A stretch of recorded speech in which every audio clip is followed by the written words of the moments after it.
Well, good morning, good afternoon, or good evening, depending on where you are in the world and in the country and everything else. Oh, I need to mute myself. Just 1 second, otherwise we're going to have.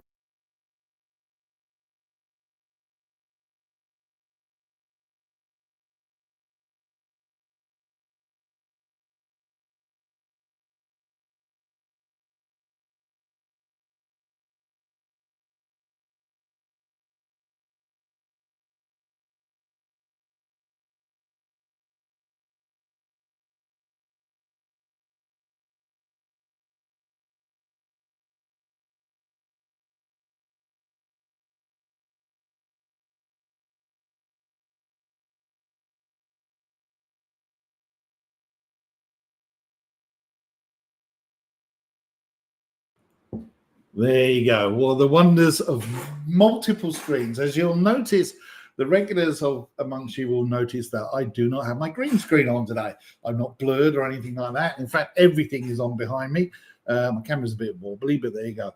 And the reason is today we're going to do a lot of hands-on. as one of our regulars says, that's how to start a webinar. Of course, that's how to start a webinar. Yes, it's always crazy. We've got a lot going on today. So Nigel says, hello from a damp West Sussex, Southern England. Yes, I'm aware of the weather in the UK. The reason is that I think, who was it? Oh, I'm sorry, I didn't see who it was who said that the same problem happened in London. Well, you know, England being a very small country, that's what's happened in the summer. Yep, I'm sorry, Dave. I know it was Dave. Yeah, there we go.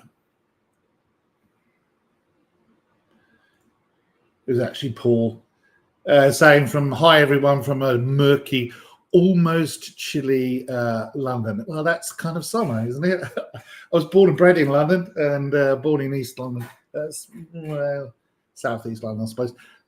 So yeah, I do know what it's like. Yes, lots and lots of people saying hi. I'm not going to go through too many highs because I've actually got a lot of demo stuff. As you'll see from the screen behind me, there's a lot coming in. Stephen tells me that Grey Matters invitations are coming through on the very last webinar. I actually should point out, someone said, it was Stephen actually. Login seemed to have worked okay this time, just in time for the last session in the series. Actually, this is not the last session in the series. This is just the last session for now. The reason is we are having the, in fact, I'm going to put the summit up. I think I can do it on here. The reason is that I'm actually going to be a keynote speaker at the Delphi Summit, which is in Amsterdam the second week of June. And I'm doing 2 keynotes and I'm doing live streaming from the summit. And so you will be able to join in. I'm actually going to stream when I can, little bits and bobs over the 2 days. You can drop in where you want to, and we're hoping that there'll be lots of little clips recording things like that as well. But we're going to talk to some of the well-known faces, shall we say, of Delphi and Rad Studio. Marco Cantu, all sorts of people are going to be there. You don't want to miss that webinar, that summit. They are actually going to be doing their own live stream as well, which will be all of the sessions, including mine and everybody else's. Jim and I are opening the webinar, opening the summit. And let's just say you need to understand how to do this if you want to take part. I'm sure you can work it out. Jim and I just don't take life seriously, and if we're going to do a double keynote together, then it's going to be a little bit crazy. So watch out for that one. That's at the delphisummit.com.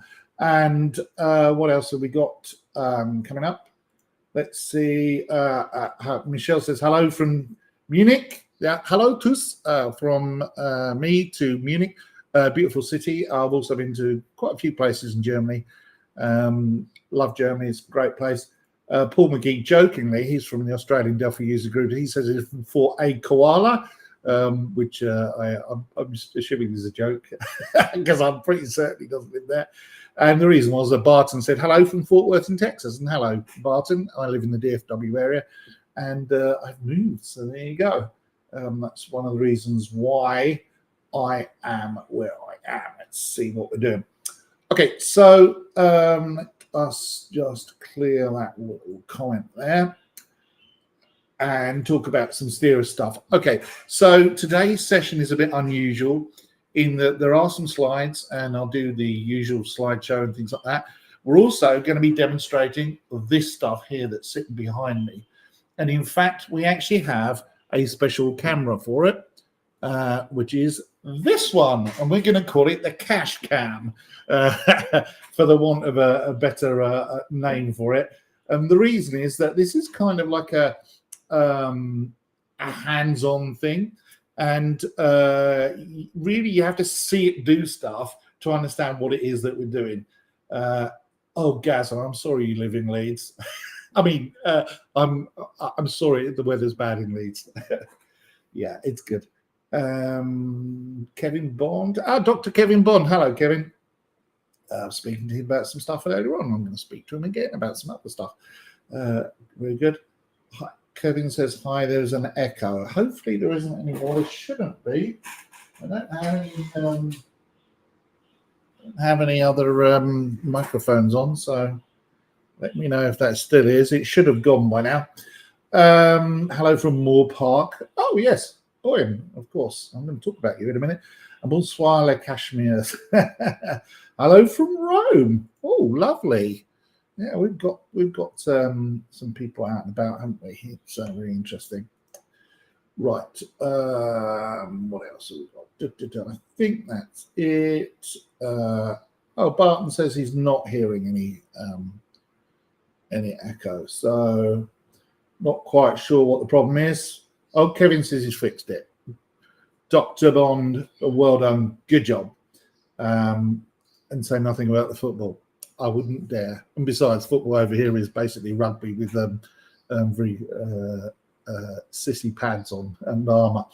Right, okay, enough of that for now. I'm going to turn off the cash cam for now and just focus on what's going on. Okay, so let's start the slides and then we'll go from there. This is going to get very confusing for me because I have... Oh, hello from Laredo, Texas. Hello, Hector.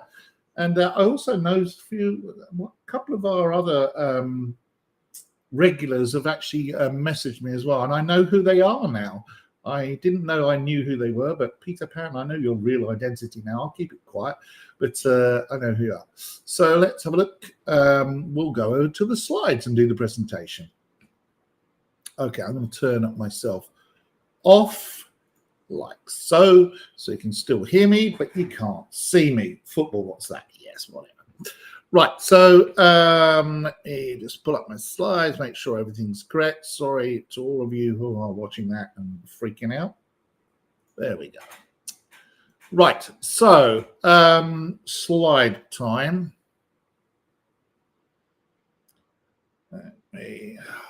Do you know, they don't make it easy, do they? Right, so today was going to be, and there is actually a change to today. I'm sorry about that. There is a good reason for it, which I'll explain later. In fact, I'll explain now. I think, hold on, let me just resize everything so I can see where you beautiful people are. So I have, if you knew how many screens I had going, you'd understand why I'm making a bit of a hash of it today. Right, okay. So today was going to be about building a sword fighting robot. Okay. I moved house, and then whilst moving, we had several tornadic storms. And by tornadic storms, I mean tornadoes, literally. And one of them came very close to us as well. In the ensuing panic of trying to get out of our old house, which is an hour's drive away from where I am now, and our new house, somewhere the sword fighting robot has been put, and we can't find him anymore. But we'll talk about that in a second. Just in case you've never seen any of the webinars before and you have no idea who I am Ian Barker, and I'm the Embarcadero Developer Advocate. You can email me, and please do, at ian.barker@embarcadero.com, and you can read about who I am, what I do at about.me/Ian Barker. Today's slides and the replay of the video that you'll actually participate in now, if you're watching this live, it will be available at tinyurl.com/makestuffib. If you go to it now, it will go to the Embarcadero products page. But once this live stream is over, it will actually go to directly to the webinar replay and the slides, and you can see it. If you're watching on YouTube or LinkedIn, but particularly YouTube, if you can click on the button that says subscribe to our channel and click on like, we will not know that you've done that. We will have no idea who you are. But what will happen is the next time I do go live, it will actually notify you nicely without being spammy or anything like that, that I'm broadcasting live again and we're doing a webinar. It would really help us because it helps the YouTube algorithm as well to make sure that our videos are put up in front. And one of the reasons I'm doing this is obviously to make sure that more people know about Rad Studio and more about development. So if you're on YouTube, click on the subscribe on our channel and click on like. I'd really appreciate it. I won't know who you are. We won't be able to spam you. We won't have your email address or anything like that. We vaguely know what country you're in, but not your region. But apart from that, it's good. Where are we in the webinar series? Well, actually, theoretically, we're at the end of the current series. But as I said, it's only for the next couple of weeks. I will be back the 3rd week of June with some more streams, and I'll be publishing what those streams are, and it work exactly the same as that we're doing now. I'll be doing it every Tuesday. We also have a series planned every Friday with some other developers where we're going to go into some more in-depth subjects, because these Tuesday ones are more about kind of show and tell of some basic functions. But yes, today is the last one in the current series. I need one of those little soundboards that they have on the radio and things like that. Let's go on and talk about what else you can do. Well, if you have the Rad Studio IDE open and you have the welcome page open, if you go to the welcome page, there's a tab that says Learn.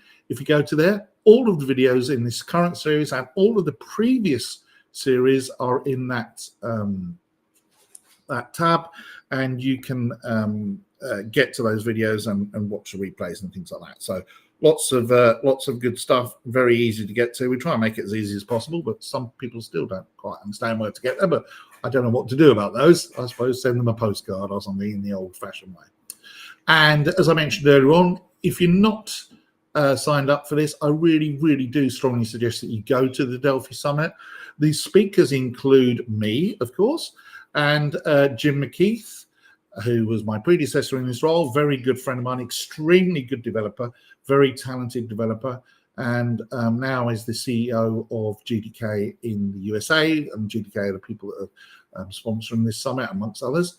Marco Cantu, Ray Konopka, Olaf Moynihan, Carrie Jensen, Carlos Añez. Barnston are one of the people that are actually doing the sponsorship of the, so it's in conjunction with Barnston. And I'm just going to let my dog in because he's trying to scratch my door. Come on, here you go. You'll be on camera in a minute. There you go. And lots of others. Bob Schwartz, for example, a very famous Delphi developer, and Richard Hadrell, who is one of the people that's going to be doing the Friday webinars with me. You've got to watch my second day talk. My second day talk was called What to Do If You're Old, Ugly, and Everything is Annoying. And if you feel that way, if you're anything like me, as you get older, I'm sure you think that you're old and ugly and everything in the world is so annoying nowadays, then my talk is going to be all about that. But the opening keynote is more about the direction of Delphi, what we've got planned coming up, and new releases and things like that, and a few other things as well, just general Delphi topics.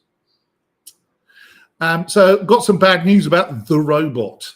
The plan was that I was going to have my sword fighting or knife fighting robot ready, and unfortunately I couldn't get him ready. The reason is I've moved house and I can't find him. I put him, you know, when you say I'm going to put him in one of those safe locations, and then you probably can't find your saved location. Well, that's what happened to me. I have got a sword, just in case anybody is at all doubting. The robot's not going to hold this sword because I get the killer sword. This is the one that Jim and I were fighting before. But the sword fighting robot is a real thing. It will actually have a sword, and it will be doing some commands.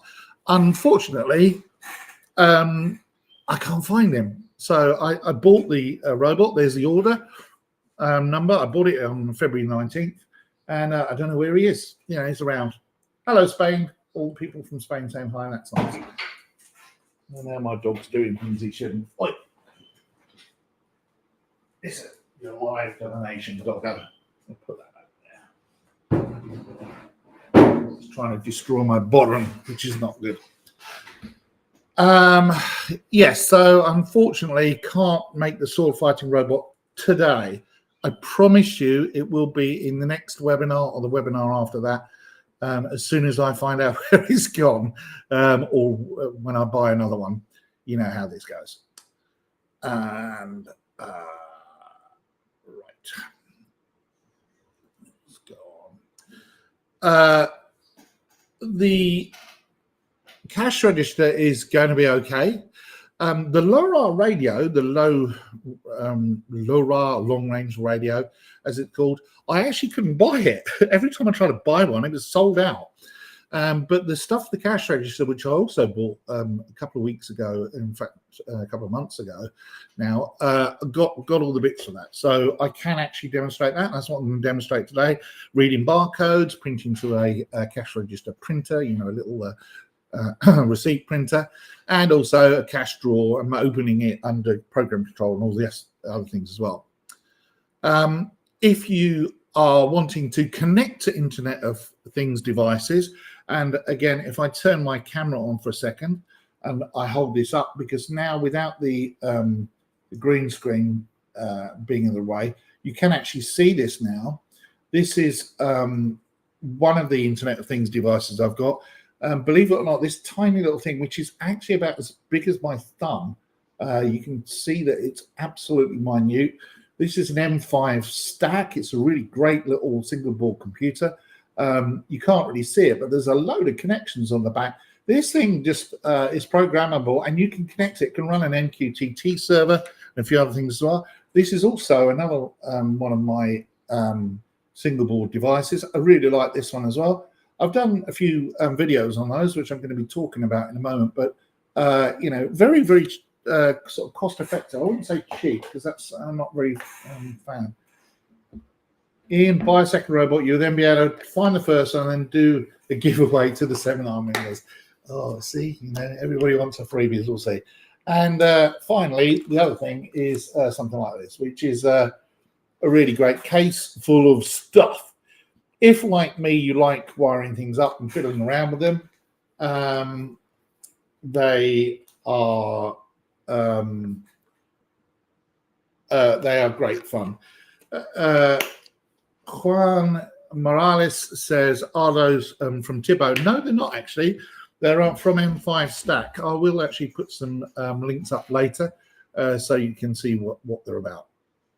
But you can get them. They're everywhere on the internet. The relay one, which I showed you, which was this one, this is very good. This is a cloud-connected device, and it's got some very hefty relays in, and a temperature sensor, and a voltage, an ampage sensor. So you can plug something in and then monitor how many amps of power it is drawing. So it's very, very useful in case you think, say, you've got an air conditioner or something like that. And let's say something keeps cutting out. You can actually plug that in and monitor what's going on and why your stuff is dying.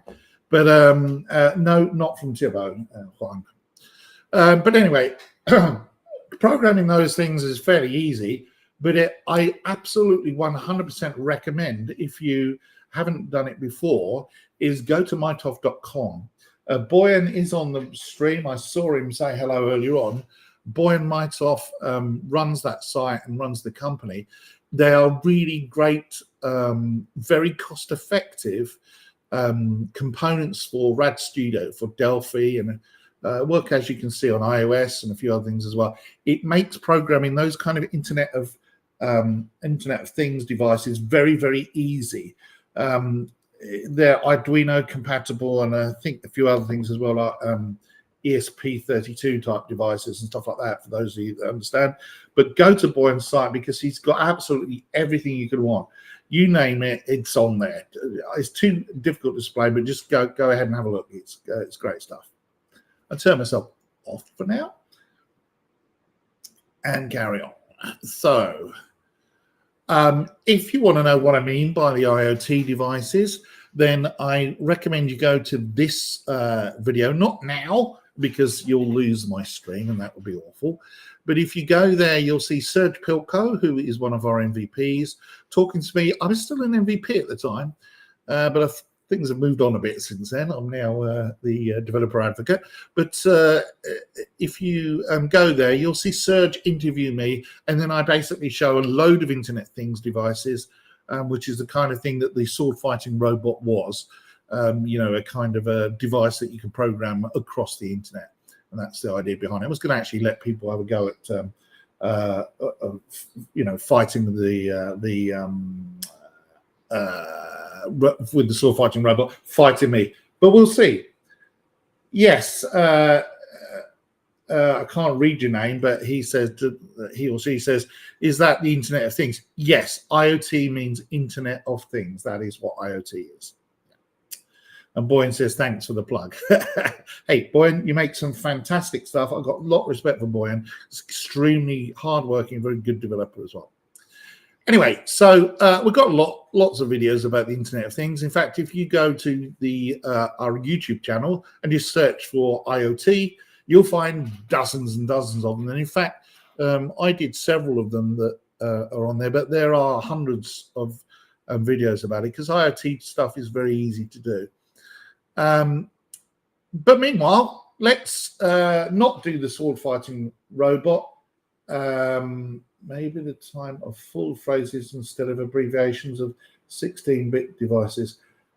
Actually, IoT is probably the most recognized abbreviation. This is again, I'm not entirely sure what the name is, but IoT is kind of the common thing that gets used for those devices. So it's not really an abbreviation I make. I try to avoid abbreviations and contractions, but this particular one is actually kind of an industry standard. So if you want to get into things that are connected to the internet, look for IoT, because that is just how it's commonly known. And as Boyan says, if you want to work with the devices, you can use the Mitoff site components. Yeah, there's just tons of stuff on there. And as Boyan says, also developed by him. Yeah, he's a geezer when it comes to that stuff. Anyway, so let's make a working cash register. So what do we mean by that? Well, working cash register is going to have the basics of a cash register in the receipt printer, a drawer to put the money in, and a barcode scanner. What we're not going to do is do tap and pay. I can actually show you that in a moment. I do actually have devices where you can do tap and pay. The reason is that I actually work in that industry for other reasons, and I can't get to it at the moment, but I am actually quite good at programming these devices that do things like RFID and all sorts of other types of reading stuff. So that's not what I'm going to show today, but I'm going to show almost everything else. So, for example, the parts that I bought were the following. I got a cash register drawer, because you can't really have a cash register if you can't put the cash somewhere. So this one is from Volcora, but there are others out there. This one was pretty cheap by American standards. I don't know how that translates around the world, but this one was $40. That's what it cost me. You can fit all your hard-earned money or your ill-gotten gains, depending on what it is you're taking the money for, into that drawer. It's got a key, but more importantly, it supports a thing called an electronic trigger. And what the electronic trigger does is, if you send a voltage to it of the right type, then it will actually open the drawer for you. Why would you want to do that? Well, if you think about your normal cash register, you don't see people turning the key to open it. What happens is they take your money, they hit enter, or you complete the transaction. And if they've given you cash, then the cash drawer opens automatically, because that's the kind of normal behavior. In order to do that, we want to have one of these things. And what this thing is a device that converts from your USB port and outputs the correct voltage down that little cable there. And that little cable plugs into the back of the cash register drawer and will actually make it work. It looks like an old style landline, telephone landline, if you're old enough to know what those are, and I'm sure most of you are, because nearly everybody has a cell phone now, right? But in the days where you used to have a phone that you plugged in, then that's what that looks like. It's actually known as an RJ45 connector. For those that understand it, it's actually RS-232 like phone jack. The other thing we need for our working cash register is a receipt printer. And being asked about how can I program banking devices linked to smart cards, SIM cards, gift cards, NFC shops, and ATMs?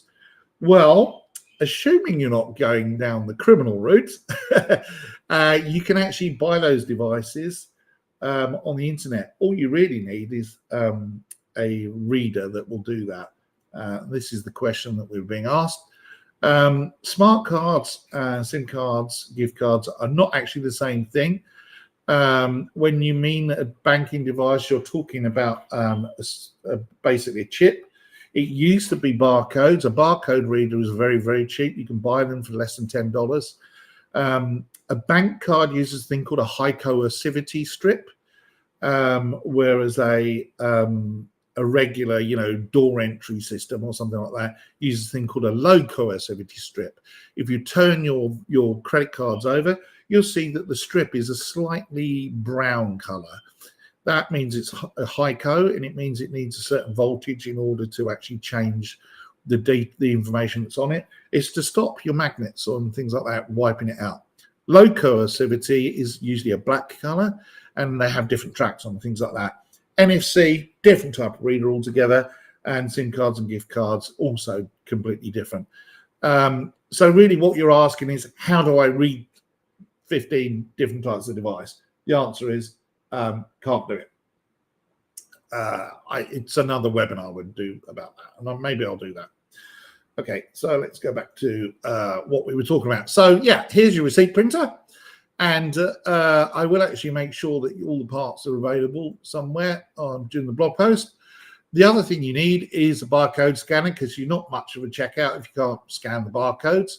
Now, reading product barcodes is an expensive business.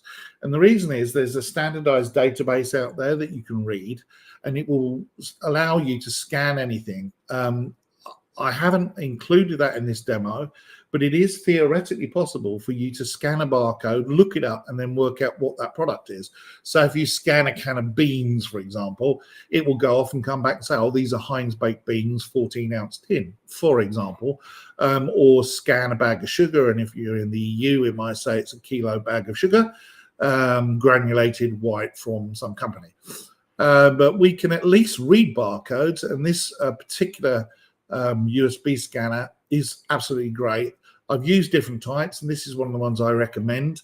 Again, not massively expensive. You can get them a lot cheaper. They do wireless ones. The only problem with the wireless ones is they need charging. If you're an American and you go to your local Walmart, or you go to Asda in the UK or somewhere other similar city, you will find that they tend to use the wireless ones just because the wire breaks, because of the amount of usage they have. On the wired ones, but the wireless ones, they have them put back in the slot, and therefore they charge continually. But it's great for them. They've got a high turnover, and they can probably get those devices at like $5 each, whereas you're buying one off from Amazon, and it's going to cost you a little bit of money. So great, those are the three basic elements. So how do we make it work? Well, you need to add the printer, and it needs a driver. Okay. And thank you for your work in the programming for programmers. Thank you. I appreciate the help.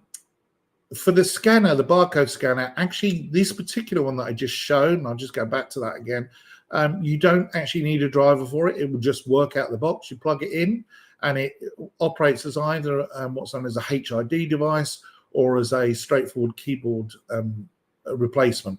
The one that I've got it programmed for, and I'll tell you how to do that in a minute, I've got that one set up at the moment as a keyboard. So when it scans the barcode, it literally types in the characters into wherever you want them. The other thing is the cash drawer. Well, you need to connect the cash drawer to the USB kicker, and then the cash drawer will open automatically. Good, huh? And how do we make it work? Well, when you plug in the cash drawer kicker, what you'll see there on the screen is a little red box that says a prolific USB serial COM port. That is a COM port 3. And so the USB kicker emulates a COM port. And if we write to that COM port, we can open the cash drawer. It's as simple as that. It's not at all difficult. Excuse me. The printer will be in your printers, and I'll show you that in a second. And the barcode scanner doesn't appear anywhere because it just treats it like a keyboard, basically.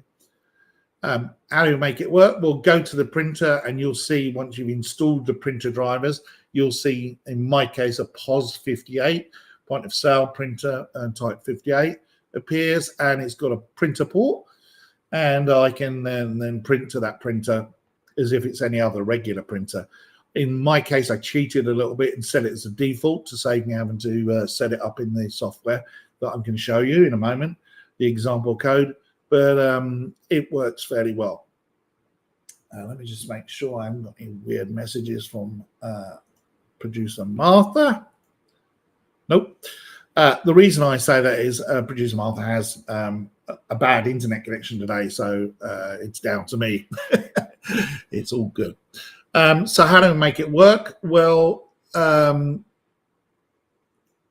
we talked about the printer being a default printer. Because it's just a printer, then you can send some information to it. And as you can see on the screen there, we're literally writing to the printer canvas. There's my little cash register app. And when I print out to it, it will print to the printer, and out comes a receipt. And you can treat the receipt printer like a regular printer. The only difference is the paper is tiny, tiny, very narrow. It's only so many characters across or so many pixels across. But that printer does support full graphics, and you can print out barcodes, you can print out company logos and things like that. I'm just printing some text, but even so, it still comes out pretty cool. And what's the other thing that we can show? Well, the other thing we can do is we just get the programmable barcode scanner, and we can actually, it comes with a user manual. And it's got its own brains built into it. It's self-enclosed. It's like a little computer of its own right. And what you do in the manual is you scan with the barcode scanner some barcodes in the manual. Hooray! It's like Inception. You're scanning the barcode to set up the barcode to scan in a barcode scanner. It's very complicated, but very easy. And what I did was, first of all, I scanned the first barcode, which is the factory reset. And then I want to make it so that when I scan a barcode, it types in whatever the barcode is, whether that's letters, numbers, or whatever. And it will read any barcode, by the way. It'll read QR codes and, lots of 2D barcodes like code 39, code 3 of 9. And if you know what those are, EAN13, EAN13. And it just acts as if you just typed in the decoded barcode as a string of characters. When you go to a checkout in a grocery store, and the barcode won't scan, and the person who's on the checkout will actually come up and go, oh, let me do it. And they type in the number printed below the barcode. That's what the barcode reader is doing. It's essentially typing those numbers in for you. So it's not rocket science, but if you don't know how it works, it looks like magic. And that's the great thing about being a developer. You can do all the complicated stuff, and everybody thinks you walk on water. And in fact, you're just a normal Joe like me. So I'm going to set mine so that it adds a carriage returned at the end of it. And why do I want to do that? Well, because in my code, when it presses some keys, which is what it's faking doing, I want to look for the carriage return key. The carriage return key is an ASCII value, and the ASCII value is 13. So I just check that the carriage return character or the ASCII code of 13 has been scanned, and then I add the item. And one of our readers is saying I have a mobile point of sale. Yes, in fact, the app that I'm going to show you is a FireMonkey app, and it could be mobile.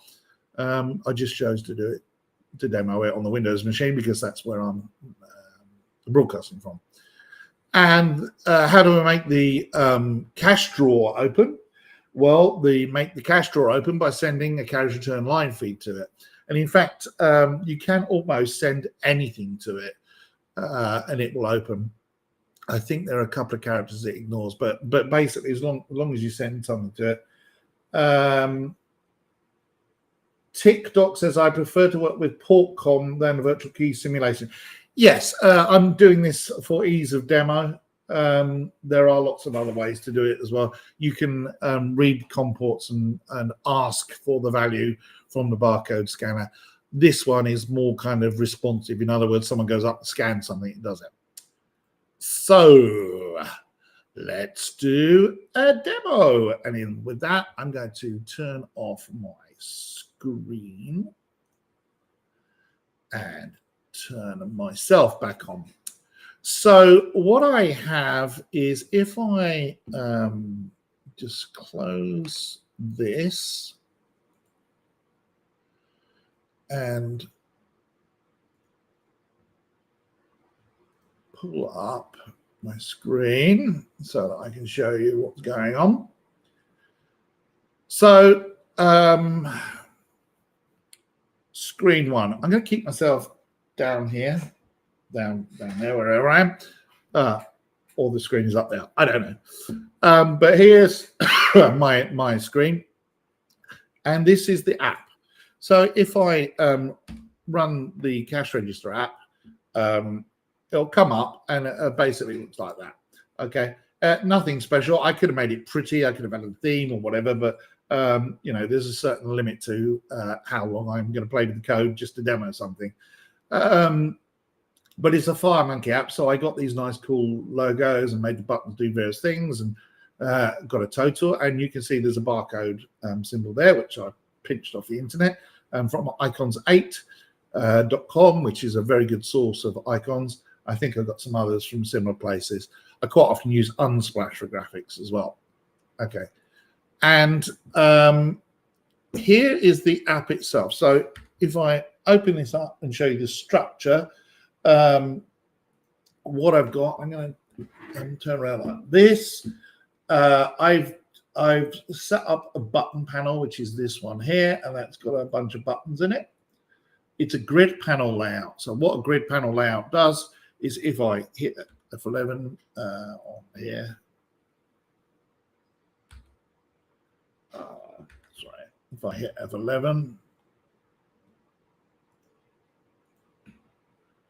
I've got nothing selected. Oh yeah, hit F11, then you have a columns collection and things like that, and then you can add buttons in and all sorts of things like that.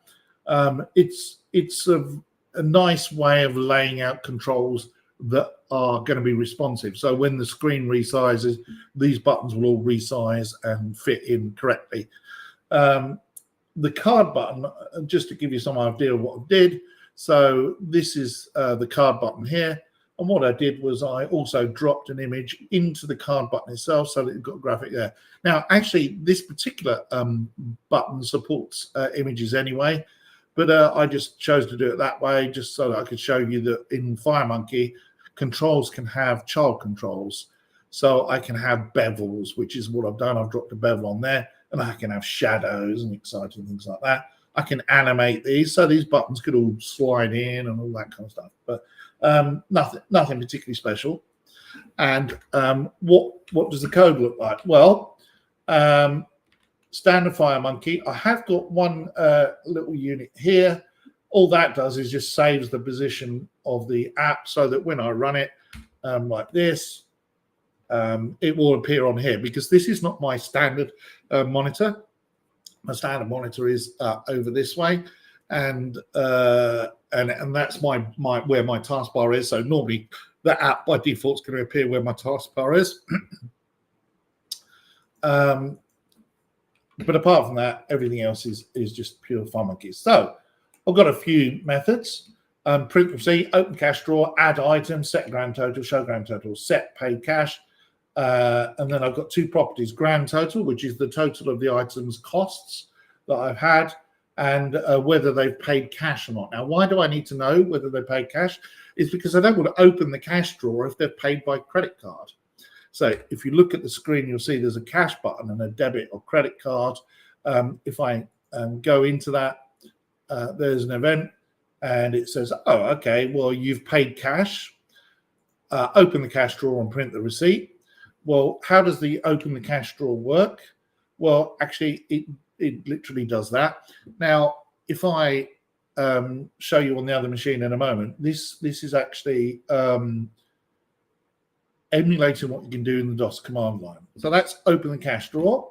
The other thing is print the receipt. So we have a routine called print a line. This is just to actually print stuff out nicely. We change it to say print and receipt, which you'll see in a moment because I'm going to show you it working live. And then we just give the screen a couple of it allows the messages to get accepted, because with the way the barcode works, because it's a keyboard wedge, you can sometimes have some queued up messages. So we want to see this update, so we just do that. You can't do that on Android. If you do that, you'll find the main loop hangs, so we don't do that for Android. We use conditional compilation to turn that off. We then start by saying, oh, we're going to print a document. We begin a scene, because that's just how FireMonkey works. We print our Delphi store, transaction date. Then for everything in the grid, which you're going to see in a moment, we print out the value of it. And at the end of it, we print the grand total. And then we print a blank line. And then we say whether they pay cash or pay by card. And then we do a new page, which makes this particular little receipt printer do a little bit of a blank space so that it ejects out. Okay. And then ends the scene and then says ready for the next customer. Right. So that's all well and good. Let me move my mouse to where I need to be. So how does this work in reality? Well, I'm just going to turn my cash cam on. Well, so many cursors on my screen, it's very difficult. Turn me off. Makes it easier.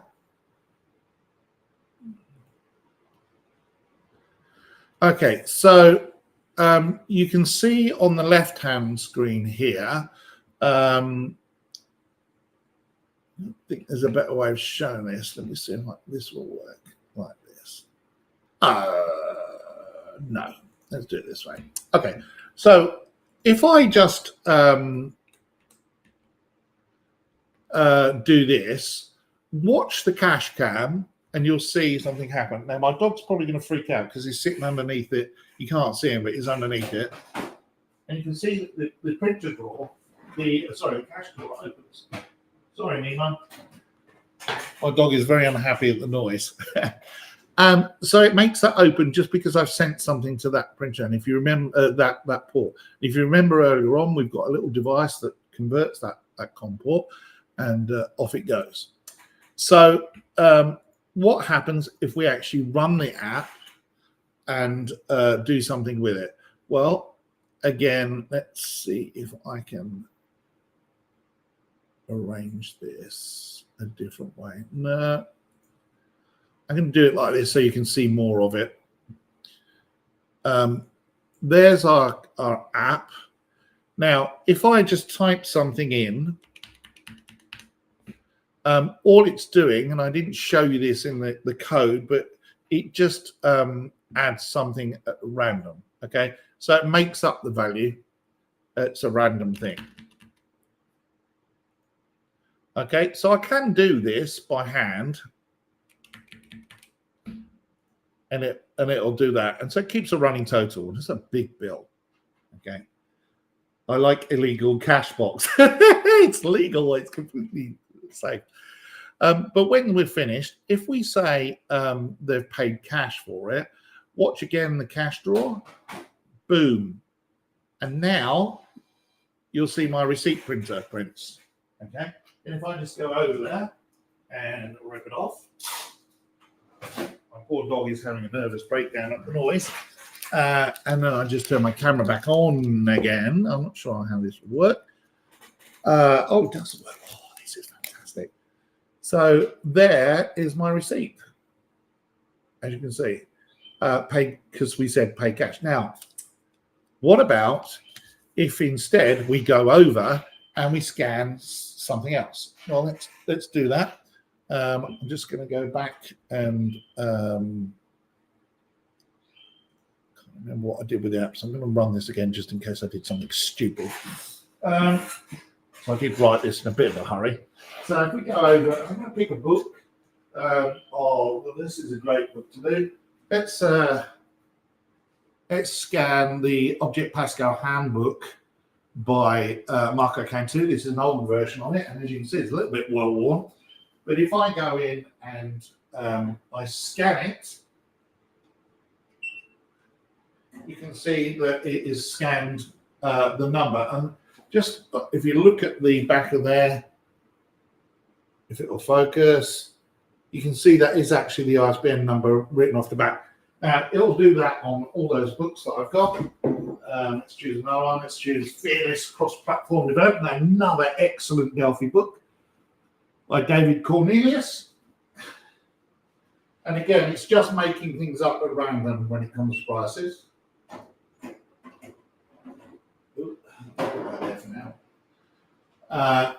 And you can see it's put another thing in the entry, and let's pick up. It's Holger's book.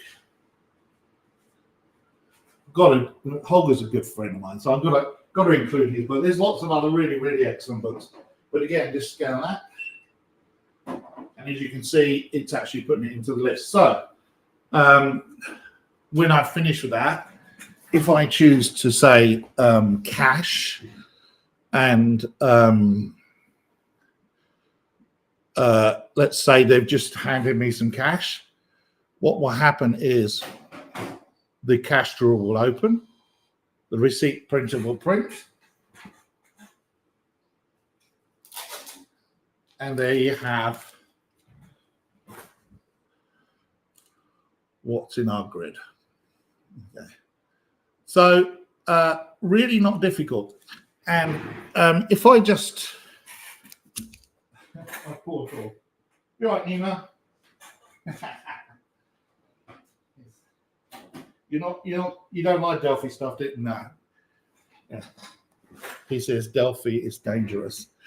If I go back, I'm going to turn some stuff off now. So let's see if I can turn the right bits off.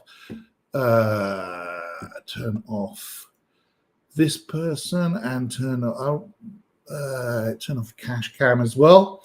And then I'm just going to share my screen just to remind you how it worked. So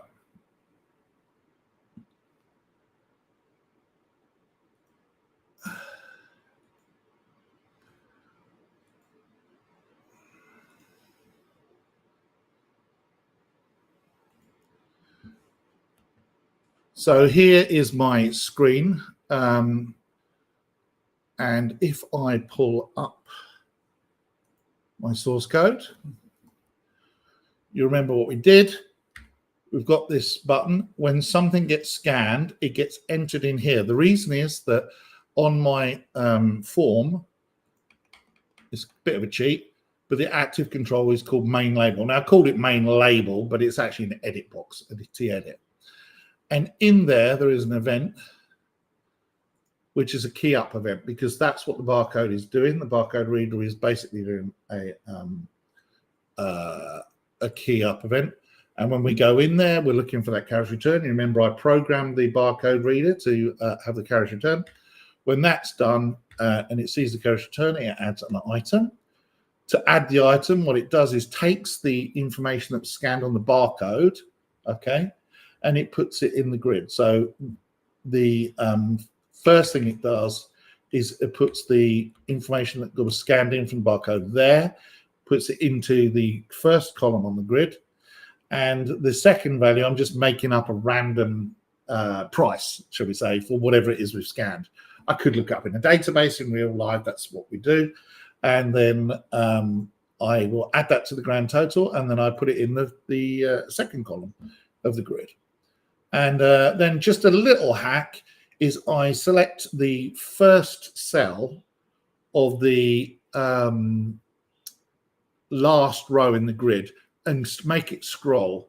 The reason is that what we want is as we add things to that list one by one, it will scroll up, and otherwise you would just see the list fill up and then it wouldn't scroll. So I'm actually selecting the very last cell on the grid and then scrolling it up. And then I just update the grand total, which is there. So I've got a skier label here, which is what this is. And the skier labels have a thing called words. And even though you've got a text value here, it's also got a property called words. And in the words property, I've got two words. The first one says grand total, and then the second one, I take whatever that value of the grand total is, format it as money, currency, using whatever my operating system currency is. And actually, in my case, it's US dollars because it's an American machine, and put it in there. Now, when I click on the button that says cash, as I said before, it marks the fact it's paid cash, and then it opens the cash drawer, and it literally just sends that to it. You could send anything to it. You could send, hello Delphi, as I showed you earlier on. Sends it that port. That makes the cash drawer open, and then I print the receipt. And all I do with the printing the receipt is I cycle through the grid, and I put some headers in. Welcome to the Delphi store, as you saw on this bit. If I hold that up to the camera so you can see it. So it prints Delphi store, and then it prints today's date, which probably won't focus very well, but you get it. The items in the grid, the grand total, and then whether they paid cash. And because we've set the paid cash to be true, then it prints paid cash. That's it. There's nothing particularly taxing about it. It's not very difficult to do, but it's just one of those things where if you don't know, then you're not really sure where to start. That's as simple as that. So let's stop the screen sharing and go back to the camera. So still easy. There are ways to send. Well, let's take a few of the questions, shall we? The one that cracks me up is this one. I have no idea what your name says in Cyrillic alphabet by the look of it. I'm not sure, but anyway, Cameron. Anyway, I like illegal cache box. Yeah, I'm not here to teach you illegal cache boxes. I'm just here to show you how you can do stuff with Rad Studio and how easy it is to program anything, even stuff that's out there. This is a real world example. You could spend a couple of days. I literally spent, I think, 3 or 4 hours fiddling with this. You could spend a week doing this, and you could create yourself a point of sale system. And the point of sale system, you could do a lot more than I've done. You could look up the products and scan anything, so when you got the little barcode scanner like I've got behind me here, move my head that way, that barcode scanner, which is sitting on the table there, you could do it. But yeah, illegal cache box, no. Is the code available? Yes, I'll put it up in a repo, and when I put the do the blog post of the webinar, I will actually make sure the code is there available as well, so you can see what I did. Won't do you much good unless you've got the equipment that I've got behind me. But to be honest, if you look at the slides, you can buy those things. It's not difficult. There are hundreds of suppliers out there supplying these kind of bits of kit. I could have kept going forever, and the knife fighting robot is more complicated. It uses a thing called MQTT, amongst other things. I wanted to do that to show you how to do similar things, but to the cloud, and then get you to make the sword fighting robot do things, but couldn't do that. And LoRa radio, that was also going to be something I wanted to show you, and I just can't get hold of one. I mean, I can get one here tomorrow, but it's the wrong one. But what I want to do with the LoRa radio is we decode some signals from LoRa radio. Samuel Petrolomov. Okay. Thanks, Nigel. Yeah, so he was saying the guy's name that was talking, Samuel Petrolomov. Okay, cool. And what Nigel says as well is, I like seeing how easy is this. This is the point I'm trying to make, is that you know, it's not difficult to do this. I always say to people, all right, I've been a software developer for nearly 40 years, and I do program all sorts of weird devices. For example,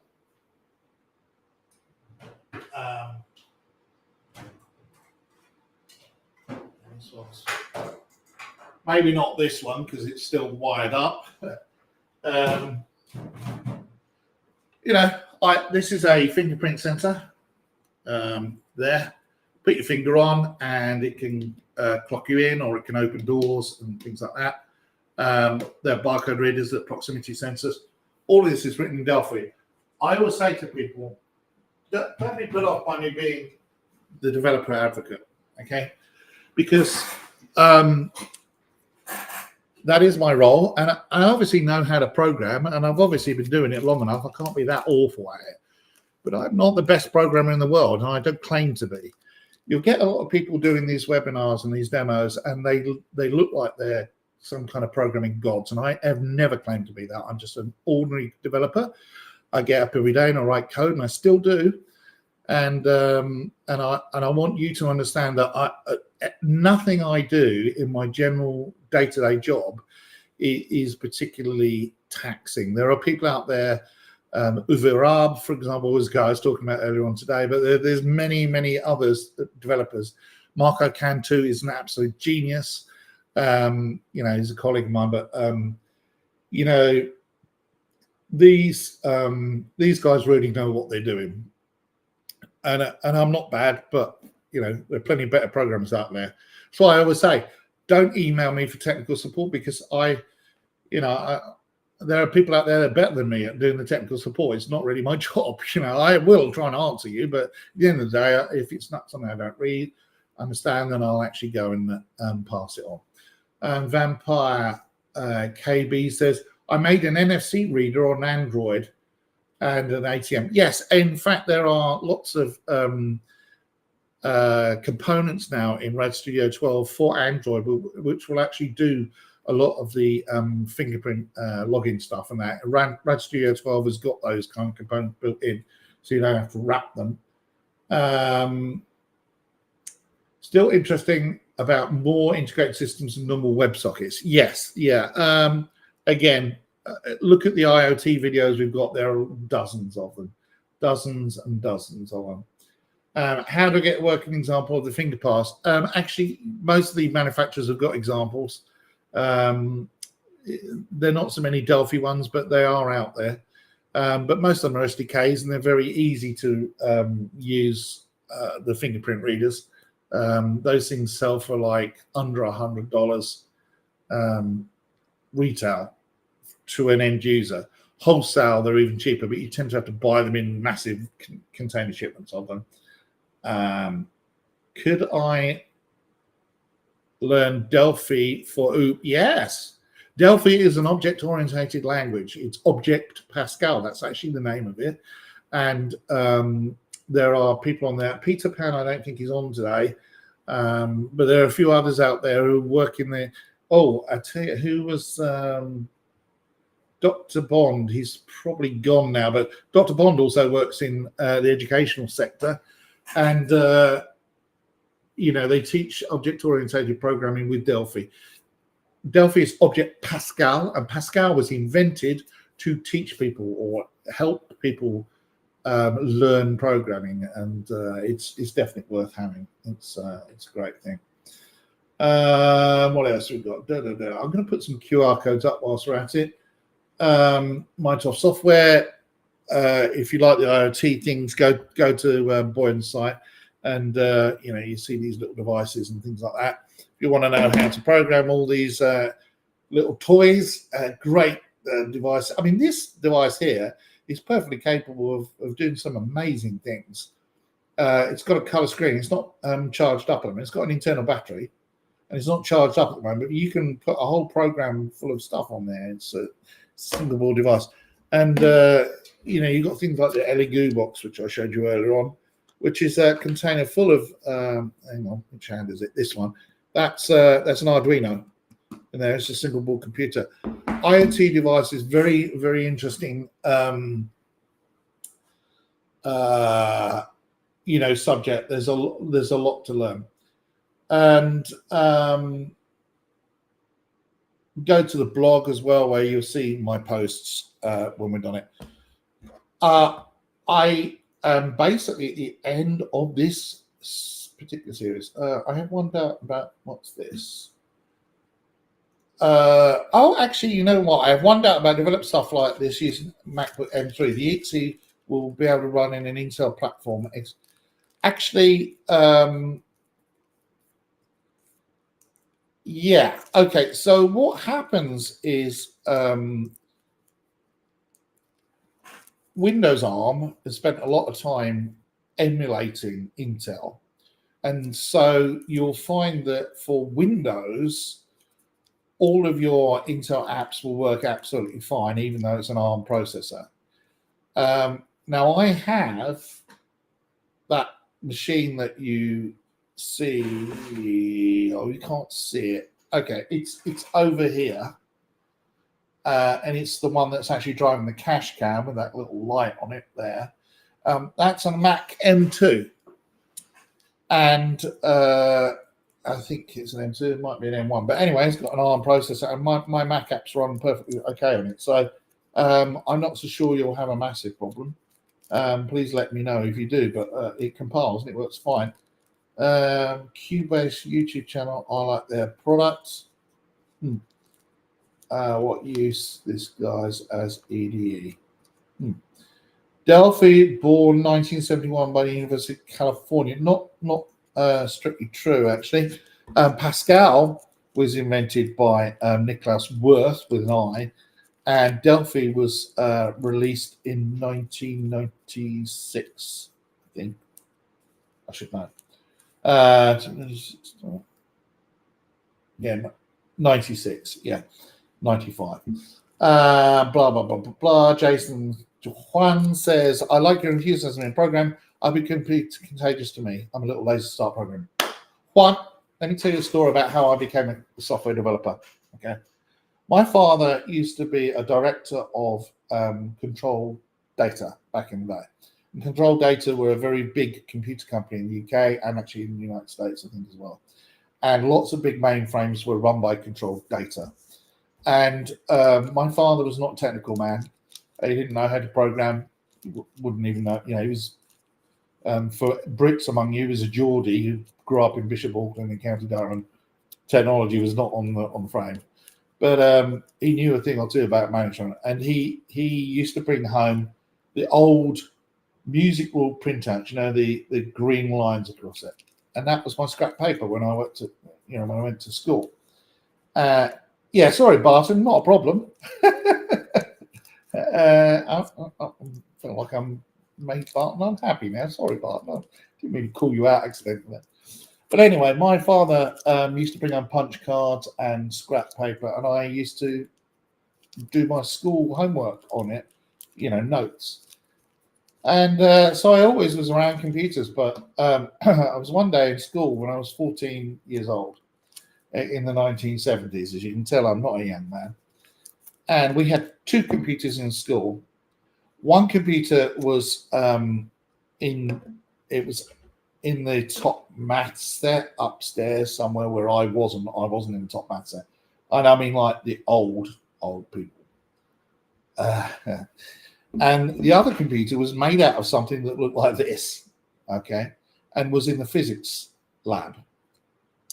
And it was literally, you could see all the parts inside, and it was in a box about this big. And nobody was allowed to touch it. If you touched it, you could literally get thrown out of school, expelled. And I wasn't smart enough to use this, and you had to be like a sixth former, which I wasn't, and you had to be in the top physics class. And they did mass in motion, where what happens when two objects collide, predicting where they go. And Part says he doesn't like being imprecise. Anyway, I was in class, and in those days, in the 1970s, you always called the teacher by their surname, Mr. So-and-so. My teacher was called Mr. Page. And when the teacher came in the class, you stood up like you do in a courtroom or in the Queen's presence, or King's presence, isn't it? And when he sat down, then you could sit down. I don't know if I'm sure that's not the case now, but it was then. And you did not answer back to the teacher. And they used to have yardsticks, yard rules, like rulers, measuring rulers. And if you spoke in class, he would smack it down on the desk. So it was a pretty strict environment. At the end of the day, you would put your chairs up on the table. And one day I'm sitting in class in physics, and this guy, this student, bowls in through the door, didn't even knock, just pushed in. There's nothing, he was knocked on the class door if you were late. And he walked past the teacher, like completely disrespectful. And the teacher's like, acknowledge his presence. And he had like a tweed jacket with patches on. Totally cliched nerd of the 70s. Glasses. And I remember his name. I'm not going to say he's even throw board rubbers. Yes, board erasers, if you're American, but yeah. And he walked up to this computer, the one that was made out of the plastic box. And he turned on the monitor and he turned on the power, and the thing took a while to warm up. It was like, and I'm not joking. It really took that long to initialize. And after a while, the screen lit up and it came up with some prompts. I couldn't see from the distance I was. I've always been short-sighted. But I saw him go, type in a load of stuff on the keyboard. And he hit enter, and the screen just went and filled up. And I was 14. I remember it as clear as day to this day. And I thought, that is the coolest thing I've ever seen. And that's what I want to do. I was 14 years old. Now, I have done other jobs. I've been a DJ. If you look up where my little Delphi helmet is, just there, there's a set of DJ decks. Because, you've got to earn money. Yeah. In fact, if I grab my DJ decks and show you I'm not joking, I have got a set of, they're cheap USB things, but I do it because I can muck about these things. And, I've owned a nightclub, I've done a few things in life, but I always knew I wanted to be a programmer, and I was not in the top set maths. And I remember my career guidance counselor in the 70s saying to me, forget it. You're going to have a degree in computer science, and you can only get that if you've got an A star, as it was at the time, in math, which I didn't, and one other scientific subject, and they was talking about physics or something like that, and I didn't. I won't go into too many details, but I grew up in a fairly sort of impoverished childhood and things like that, so that wasn't an option for me. And so I thought, oh well, I'll never be a programmer. But I taught myself, and when I was 15, I wrote my first program for a machine that was sitting in like a hardware store, electrical store, where they had a computer in there. It was an ICL computer. My dad worked partly for them as well, and I was able to get a machine to write the program, put it on a disk, go up into their store, put it on, turn it on, and it loaded from the disk. The people ran over, hey, what are you doing? Because their computer sat in the window completely blank, not doing anything, because in those days, nobody knew how to program them. And it started showing the weekly adverts, because I'd looked in the newspapers and saw their adverts, and I put all the prices in and showed them in big text, because it was the only thing you could do on that screen. And he said to me, okay, where'd you get that from? I said, I wrote it. I wrote the program. And he said, how Do you work for us? I said, no, because it was like a chain store. I won't say the name. And I said, no, just myself. He went, how much do you want for it? I said, £15, 15 UK pounds. And he went, gave me the cash. That was the first program I ever sold. I was 15 years old. And I knew then that's what I wanted to do. And I've never, ever in my entire life, regretted becoming a programmer. Never. It is the most exciting job in the world. You are very few jobs where what is in your head goes out and becomes reality. Writers do it, and I'm a professional writer and editor as well. Actors do it, but usually they're saying other people's words. Songwriters do it, but programming is sold as a science, but it's part art as much as science. And I never, ever regret doing that. At nearly 40 years later, in fact, over 40 years later, I'm still doing it every day. I get up every day and I write code, and I like doing what I do. And, if that's what you want to do, I really recommend, but it's also the hardest job in the world. Because when you're writing codes, particularly if you're working for yourself, if you're writing software development stuff, sometimes you are the answer. You're the only person that knows what you're doing, whatever your answer is. Okay. And you just have to keep plodding at it. And there are days where you think, I am so stupid. I cannot believe I can't work this out. It's just ridiculous that I can't get this code working. I must be a moron. Everybody else is smarter than me. Everybody else is better than me. And it's not true, of course, but that's what you think.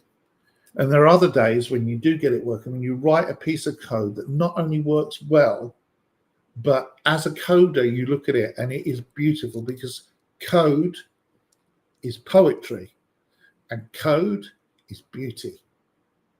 And when I look at the code sometimes and I see something I've done, it is the most satisfying job in the world without exception. And so if it's something you're interested in doing, I definitely recommend it, because if I went back and did my time again, I'd do some things differently. Definitely not get married as many times as I did. But I wouldn't change a single thing. I'd still be a coder, because it's a great job. Great. Anyway, enough of that. So, and people talking about Dr. Kevin Bond's book. Yeah, Kevin Bond, Dr. Kevin Bond has got a great book. I think we've got some links for it, but I haven't got one at the moment. Yes, as Paul Jackson says, yeah, it's a hard job, but it's fulfilling. Yeah, some days where you think, oh God, this is too hard for me. And also, the problem is as well, it's a moving industry, computer programming. There's always something new out. And Delphi's been around for a long time, and you can get a Delphi 1 program and still run it in the Delphi 12 IDE, a RAD Studio IDE. But it's crazy, really, because there's not many jobs where that longevity works like that. Gene Hood also says he agrees. Yeah, if you're thinking about being a developer, I honestly recommend it. You've got to be a certain personality, to succeed at it, because it can drive you crazy. And you've got to really stick at it. It's something that you can't just be a quitter, because to learn it, to do it well, anybody can learn to program within reason, but to learn to do it well enough that people will pay you, which is the important thing, right?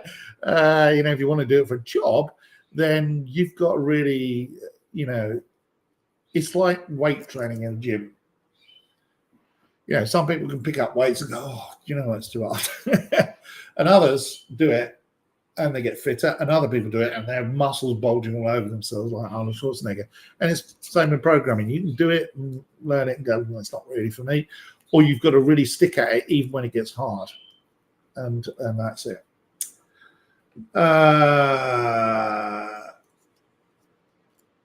What else? Yeah, Michelle said it's developed programs since 1995. It's famous. Yeah, it was 95 that Delphi was out. I know that. I did a presentation a while ago. Andrew Smiley, I'm going to guess that's how to pronounce your name. He sees a blank text editor and it's like a blank canvas. It's art. Yeah, programs, it is very similar. It's like drawing and writing. It is very similar to writing a poem. And I've been a professional poet. In fact, on that shelf behind me, underneath the helmet there is a book of poems. I've been published a few times. He found the Kevin book. Ray, how to program effectively in Delphi for AS and A-level computer science. Yeah, Dr. Bond is doing some more stuff at the moment, so it's all good. £15 back then. Yeah, it's absolutely true. At the time when I got paid £15, to put some perspective on it, my first full-time job in that era, I got paid £38 for a 40-hour week starting at 6:30 a.m.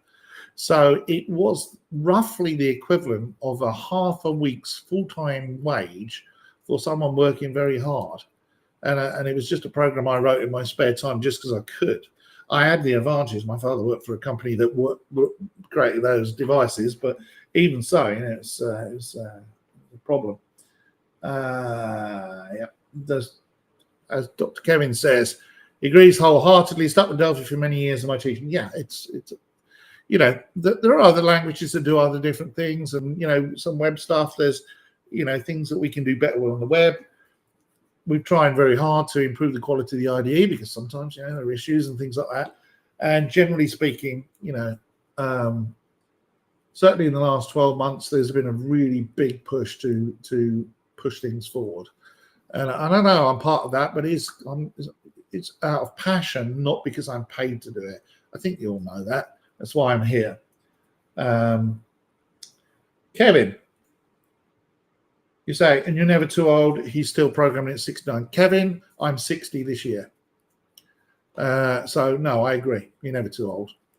And I will program until I literally can't program anymore. My eyes sometimes give out, and that's a bit of a problem. DVD with Delphi 4 is cool. Yeah, I would suggest that you use a CE version if you're learning. If you go to the link that you see on the screen at the moment above my head, let's see if I can point to it properly. That one, yeah, that one. If you scan that one, go there, you can get free trial of the latest version or get the CE version. And there's some stuff happening to do with CE soon, hopefully. But yeah, I don't use Delphi 4. There's way better versions out there. 58 this year. There you go, Paul. So I'm a bit older than you, only just. Yeah, but been going since 85. Yeah, it was a good thing. Oh wow, Kevin, Dr. Kevin Bond, 74. Kevin, how do you get the energy to keep going? I don't know. At my age, I'm already like, oh, everything aches and everything's broken. You know what it's like. Okay, all right. Well, look, I just want to thank everybody that comes along, the regulars, as well as those that aren't. I really appreciate it. If you're watching on YouTube, click on the like and subscribe button down there, because it will help the algorithm. We will not know who you are. We will not be able to email you or spam you or try and sell you anything. We do not monetize the YouTube channel. That means you don't get shown ads from us. If it shows ads, that's YouTube. That's nothing to do with us. We do not show you ads. I actually don't. I try not to go out of my way. I go out of my way to not make this into a sales pitch on the webinars because I don't think you need it. And my bird, I don't know whether you can hear it when I was counselling, but my cockatiel is screaming his head off because he can hear me. But it is important. I do this for the love of the language, Object Pascal, and that includes the other versions that are out there. There are quite a few, but the Free Pascal people do some stuff as well. But it is about the love of the language. David I into Simone, who actually, David, I'm really flattered that you come to these webinars, because David I was effectively the original a developer advocate, and pretty much invented the business of developer advocacy long before it was a thing. And he was director of Baldwin at one point as well, and a few other things as well. Executive director, I'm not sure. Anyway, something cool and important, much more important than me.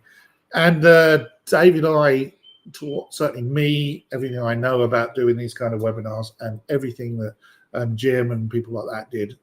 And as he said, 73, wrote his first program in 1969 using Fortran. So he beats me a little bit. I've worked in other languages, C, C++, Visual Basic, was a VB guru for a while. Delphi, as soon as I saw Delphi, I saw it in a magazine, I went, I definitely, that thinks the way I think. I just knew that was the language I was going to use. And yeah, you know, it's I've used other languages. C, I can program in C# and Python. You'll see on my shelf behind me that way there. Some C++, but Python and a few other things as well. You know, but I Delphi is my favorite because it just works correctly. And of course, and now Dr. Kevin Bond says he does struggle some days. And David I says he's using the Delphi 12 update 1 at this moment. Good. Glad to hear it. He didn't just stop when he left. He went on. David wrote a good RAD server book. Is that what you're talking? Yeah, I think RAD server book. Yeah, and lots of love for David I. Of course, you know, I've said hello to him more than once and told him what a great guy he was. He's very, very influential. Boy, and very good as well. And Florian saying hi, thank you very much. Looking forward to the next session. Yes, there won't be a session whilst we're on the subject of that. We're going to stop for a couple of weeks, but I will make sure you get notified when we start again. The reason is I've got lots happening. I'm involved in a mobile training course that has been a struggle to get ready because of the work. I moved house. We had a tornado, and plus I'm going to Amsterdam in June the 13th, I think. For the conference, the Delphi Summit. So I'm a little bit busy. So I am going to be broadcasting live during that summit, and I will let you know about that. Oh, here's Peter Pan, who I now know who he is. And hello, Peter Pan. It's saying hello from Luxembourg. Yeah, it's a tiny country, but it's pretty influential. So many people loving on David I. It's really great. So happy to hear from you, David. You know, it's quite funny because I'm sure David can't walk to any Delphi conference without being mobbed by people. I don't have his penchant for tie-dye clothing, unfortunately. But Fortran is still going along. Ooh, bean trees. I'll see everybody's reminiscing now. I'm gonna stop soon. Boyan will ping you. Oh, okay. Started. Paul McGee said he started in 69 as well by being born. Bad work. Javier Arana, and we're nearly done with this, started programming in Fortran 4 on an IBM mainframe. Oh, I was a Unix guy for a long time. I used to work on Unix kernels in C. Hardcore C as well, not your fluffy C++ nonsense with all that additional fun. It was real hardcore C on Unix. My favorite Unix box was a thing called a sequence symmetry, which had a thing called Unix universes, which you can have Unix BSD and Unix System 5 on the same machine running at the same time, and the users could choose which one they wanted to have. It's almost like a virtual machine before virtual machines existed. And as David I says, the RAD server book is updated by Antonio Zapata. Yes, it is. Very well done as well. I get on very well with Antonio. Peter started in BASIC. Yeah, a lot of people did. Nothing wrong with BASIC. It was a good learning language because you could just, go into immediate mode and run things and test yourself out. I used to type things in from magazines. I'm sure everybody else of my similar age group did, where you would get a magazine with a program listing in and type it in, and take hours doing it, make a typo, and then work out why it didn't work. And actually, it was a very good way of learning and doing it. My dog is asking me to go out. It's his way of saying, Ian, you spoke too much. There you go. All right, man. Any BCPL programmers? God, no. It's not. And where have we got to? Oh, Pascal used an Apple too. Fun fact. I nearly worked for Apple, and I turned them down. Not quite directly for them. Apple accounting was written in Pascal, and they wanted someone, because all of Apple stuff, the early Apple stuff, was written in Pascal. Not a lot of people realize that. Apple Pascal was kind of Object Pascal, sort of, but not. And they wanted someone to convert from Apple Pascal to C. And I went for a job, and I was actually offered the job. And at the time, Apple were going downhill rapidly. And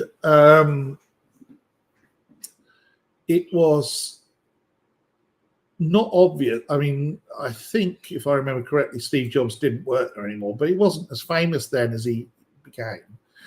And I just thought, you know, do I want to work for Apple? And I thought, no, and I turned them down. It was the UK branch when they still outsourced it. But yeah, it was just one of those things. But Apple II Pascal, yeah, well, this was later than that. That was a bit further on. GW Basic, yes.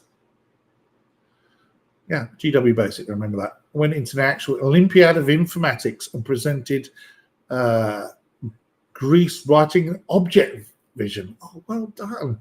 Since then, no other language comes close. Yeah. In fact, someone has just released a version of Turbo Vision converted for Delphi, which I'm going to look at and see how they've done that. But yeah, and a lot of people saying that, boy, and that's hardcore. And Dr. Kevin Bond saying that's pretty incredible as well. And the reason they're saying that is because of this.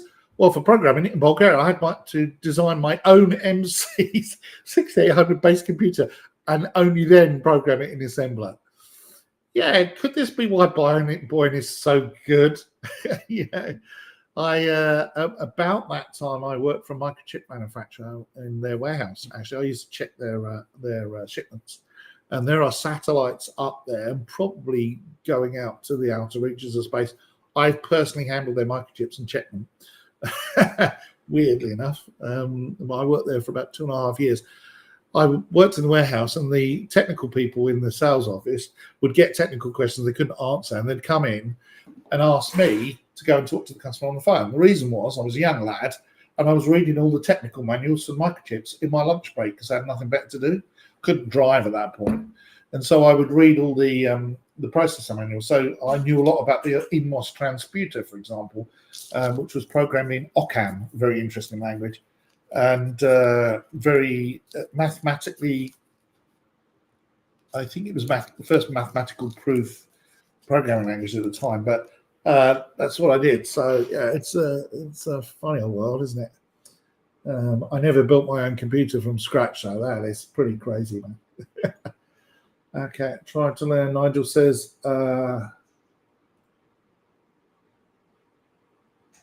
Yeah, I tried to learn machine code and assembly, but left school when it came in. Oh, well. And Paul Jackson says, I still have several of the Mac OS Pascal Toolbox books. Actually, they've open sourced the Pascal version, and you can look at some of the code that was written by various people. Some very, very smart people wrote that operating system in Pascal. And people didn't know that at the time. As Boyan said, there were just no other options, not available computers. Yeah. Sometimes, you know, these kind of situations are the things that breed the what is it? Necessity is the mother of invention. Yeah, that's it. Now, programmers have unlimited possibilities in the OS recoms. They can't understand old man's. Well, yeah, I think that's overgeneralizing. I think there are some very good younger programmers out there that know everything. that they should do. But the problem is the subject is much bigger now than it was in the 1980s. When I was working on Unix systems and literally building kernels by coding in C back in the day, I wasn't really understanding what I was doing, but I knew what I was doing. And there were not that many computers. I could probably have list all the available Unix computers, as in the models, on a single piece of paper. There were that few. And the home computers, there were not that many. Like there was MSXs, I think they were called, or something like that later on. The CPM basic machines and stuff like that. The Amstrad brought a few out later on. But I remember the first IBM PC being introduced, and I was already working as the head of IT at a company. And they bought one of the first IBM PCs, and it's hugely expensive. So it wasn't that we just knew more. There's just a fewer amounts of things to learn. And therefore, it wasn't that difficult a subject to grasp, because you could just literally, get them all in one room and you'd know everything there was to know. Nowadays, it's a much broader subject with a massive diversity of hardware and software, even programming languages. It's like, I forget how many they said get invented a year, but it's a lot. And so many die out every year as well, which is a shame. But a bit like gazelles and zebra. But yeah, I think back in the 80s, it was a simpler time for development, but it was harder in the sense that you couldn't go on the internet to learn stuff. I remember using Janet, as Paul Jackson says, poking that memory. Yes, if you were programming in BASIC, you knew what poke meant, because that's how you got machine coding. Didier Cavale says, me, I started programming, the programs around me were not able to deliver what I wanted when I wanted. Yeah, that's kind of how it works. For me, I just knew I wanted to be a developer. And I didn't listen to the careers advisors. I just went, I'm going to do it anyway, because I've never tried to be held back by anybody in life. When they say no, I look at that person and say, what do you do? Are you a programmer? No? Then what do you know? Yeah, I'll listen to good advice, but at the end of the day, when someone tells you can't do something, look at them and decide, are they the expert in that subject matter? Have they got the same set of circumstances you've got? Have they been through what you've been through? And if they haven't, then take their advice on board, learn from it, but move on and do what you need to do. LoRA is cool. Yes, it is. I have a repeater here. Yes, I am going to do a LoRA as soon as I can make it work and press on. Bill Demos says, my grandmother was the third female programmer in Australia. Wow. She never saw PCs as a computer. It did nothing on her hand. Her computer, a whole building with dedicated air conditioning. Yeah. In fact, when I first started programming, we used to wear lab coats because it was a scientific, you're a scientist, like a chemist or something like that. So, yeah, it's different now. We had to face when programming for the PC era, we had to learn the operating system, the available language, and my computer that we had to work with. Yes, exactly so. Anyway, I think it's time for me to go. So I want to thank everybody for you sticking along with me and doing all the things that you do. We are going to come back. It won't be for about 3 or 4 weeks because I am off to Amsterdam and got a lot of other things on. Plus I moved house, which is why I can't find my sword fighting robot. If you could look over in that cupboard over there, you would see many, many cardboard boxes. I cleared them all up before I broadcast so that it didn't look quite like a tip. But I only found this particular Spartan sword that is our Delphi fighting sword that Jim McKeith gave me as a present, actually. Jim's crazy. And I only found that the other day. And I've got a katana here, genuine Japanese katana somewhere. I don't know where it's gone. So I really ought to find out because it's probably a weapon.